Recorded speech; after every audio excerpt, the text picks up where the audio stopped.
Cool. So, welcome to AndroidAuto. My name's Henry. So basically, I'm just going to show you kind of the system. So you can see, actually I'm just going to unplug. And this is just a standard phone, and obviously when people are driving today, they're using their phones when they're driving, and it's not a fantastic kind of thing to be doing. And and it's not even the applications or services they're using are kind of optimized in any way for the driving experience. So basically the way that the system works, this is a standard head unit. So this is just a prototype one, but normally we would have access to things like HVAC and radio and all of the things that they have there. So we're listening to the car's kind of like radio that's actually playing now. And if I want to start the experience, I just simply plug it in. And then basically you'll see that I'm just going to show you, it just says it's connecting, and now we can see the screen essentially goes blank and it just shows us the kind of little icon here. And that means that we can actually just kind of press here. So the phone now is basically kind of just, all it's doing is supplying connectivity and rendering the application to the screen. So everything, so this, if I normally had the home button or the radio button here, then I'll be able to get back to the car's native experience. So just to explain to you what we've got on the screen right now, we've got a mic button which is also available here on the steering wheel. We've got also these kind of like this is the activity bar. So we say, well, what do people really want to do when they're driving? And actually they really want to be driving first and foremost. That's the primary experience. But they also need to be able to navigate. It's important for people to be able to continue to communicate, and it's important that they have access to their media or kind of digital books and so on. And we also made a space for other applications and services that are related to driving. And here, this is the central space that we're in now, which is called the overview. And this is actually kind of essentially a little bit like kind of Google Now or similar to Google Where that you saw earlier today. So this shows you contextual, kind of like just-in-time information. So if I made a search for Starbucks or a toy shop or a cafe or restaurant at home, then I would see a card of that thing. It would just appear when I got in the car, kind of like handily. Or if I was listening to a piece of music, that could be kind of there as well. And then, for example, if I'd missed a call, that call would also kind of appear within this space as well. And these kind of functions. I can tap one of these. I'm just going to do it this way because it's kind of easier to show it to you this way. So I'm now just going to step through the applications kind of relatively quickly. So this is the Maps application, and you can see again we have the microphone in the top right-hand corner, and this time we have a drawer. And actually, nearly all of the applications, or nearly all of the activities down here, all have the same pattern. They have a drawer on the left and a microphone on the right. So if I click to the drawer, I can just get to other typical like Maps functionality. So I can get, saying, giving you the wonderful suggestion of going home. That might be a good idea. I'm exhausted. We also can see things like we can easily find if there's parking nearby and so on. So it's pretty simple to use, and obviously I can kind of initiate navigation from any place I want, or I can just say, hey, navigate to Alamo Square. Navigating to Alamo Square, San Francisco. So now it'll just start navigating to Alamo Square. And it's really important that we're able to do that, because when you're driving, you don't really want to have to be tapping the touchscreen a lot. We essentially want something that's a voice-first kind of interaction. So I'm going to mute it now because I don't want it talking over my demo. As lovely as the voice is, but I'll just do it like this. Okay. Mute navigation. Didn't get that. Sorry. The bandwidth in here is terrible. Mute navigation. Oh, sorry, I pushed the button. That was my fault.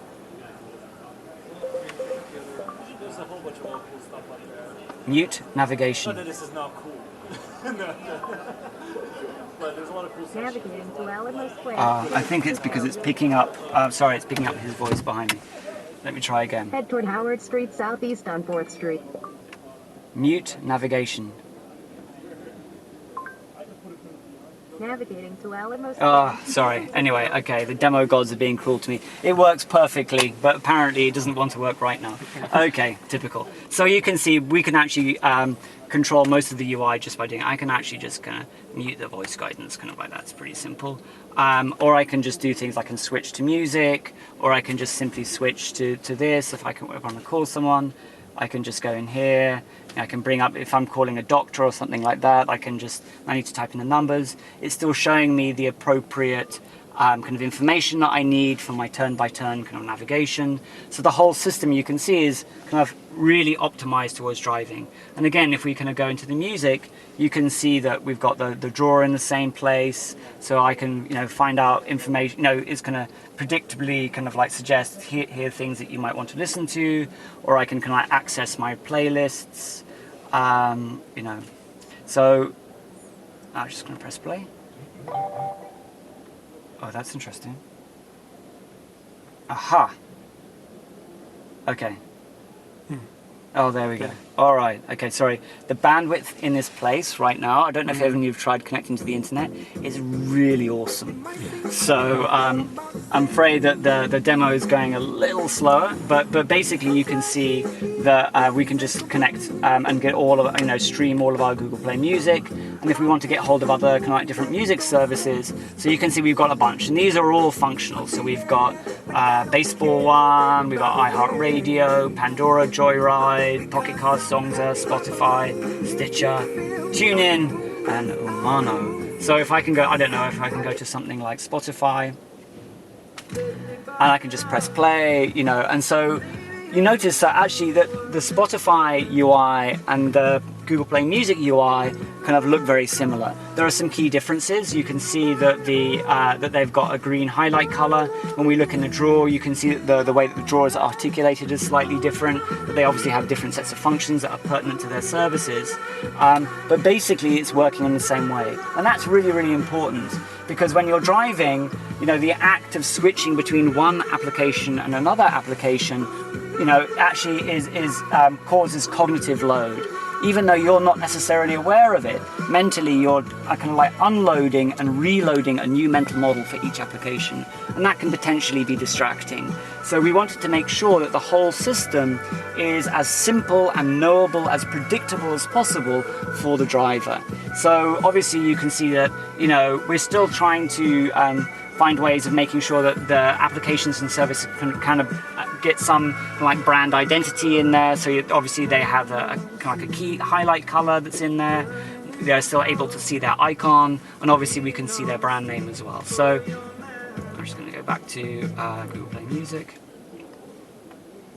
And you can see we can do things like, for example, I can shuffle, or I can like make a radio station. So you can see that a lot of the functionality, or the majority of the functionality that's available to us on the phone, even though the UI is much simpler, is still available to us in the car. If we can go here, you can see this is basically where we're looking at. So at the moment, this is kind of looking at OEM-based kind of applications. So, for example, we can see that perhaps there could be roadside assistance, or a kind of like a service history, or a vehicle check application. So you could say, hey, I need to check my tire pressure, or whatever that might be. But you can basically see again that the whole system, this application switching system is exactly the same as the application system that we're doing here. So again, everything is very, very compact, but at the same time, it's relatively scalable and allows us to do a large variety of things. Do you have any questions? So you're doing everything by touching the screen, but you're supposed to do it by voice commands. Yeah, we can do things as well. So I can say, play. Actually, again, the voice is kind of a little bit sketchy right now because of the connectivity, I'm afraid. But actually, the majority of the system can be used by using voice as well. Yeah. Okay. The majority. So what can't you do with it? What can't I do? Mm-hmm.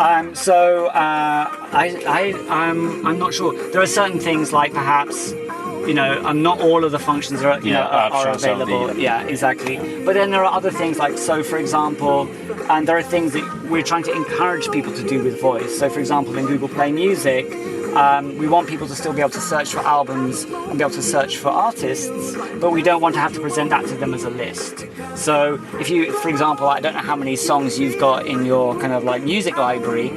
Personally, I have thousands, and having somebody tap through a list of thousands of items is hugely distracting. Yeah. But I'm going to try a random one. So it's probably going to fail because of all of the things. Let's But let's see. Should we try see it? what that We've got fingers crossed. Do you think Right, the demo okay. gods are with us? Go for it. All right. Okay.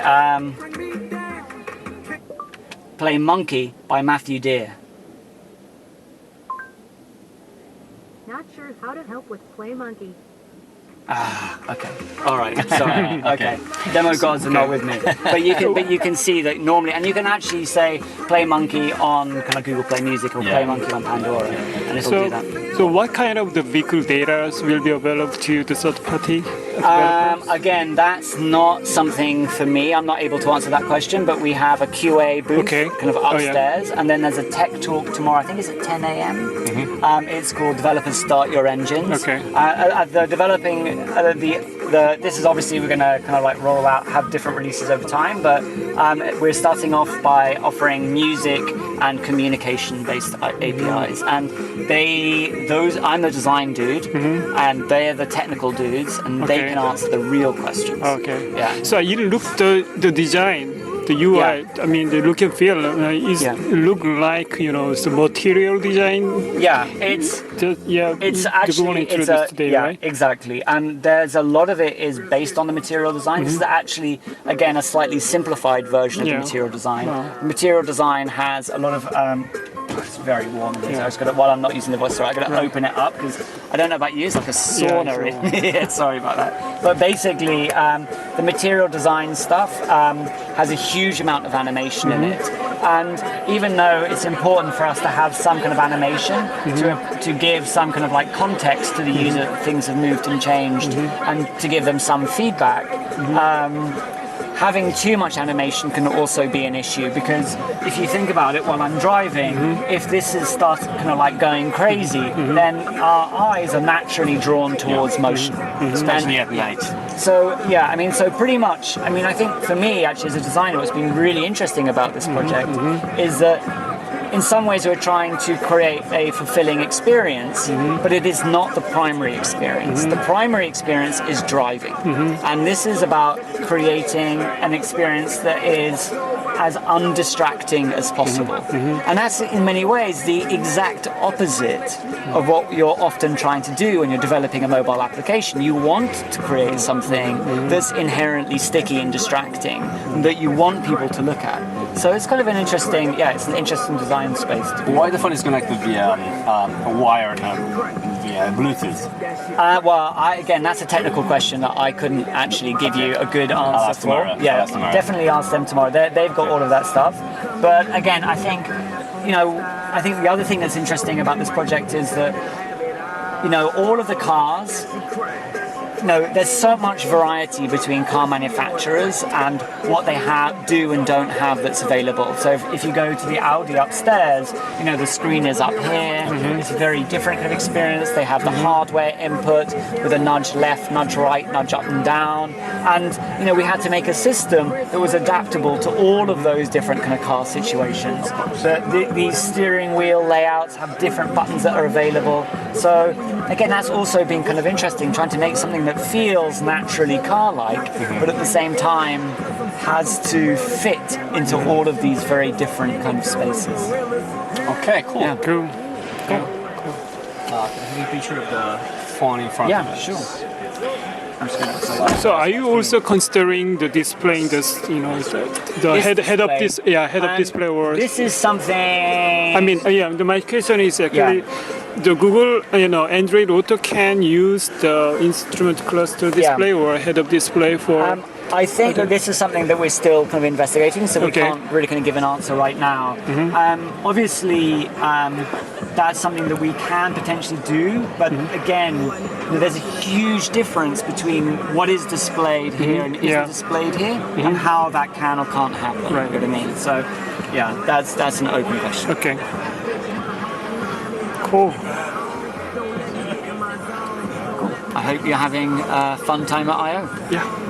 Can I ask you your name again? Some questions. Don't ask me any hard ones. Sir, do you have a card? Yeah, exactly. Where's your time slot ticket?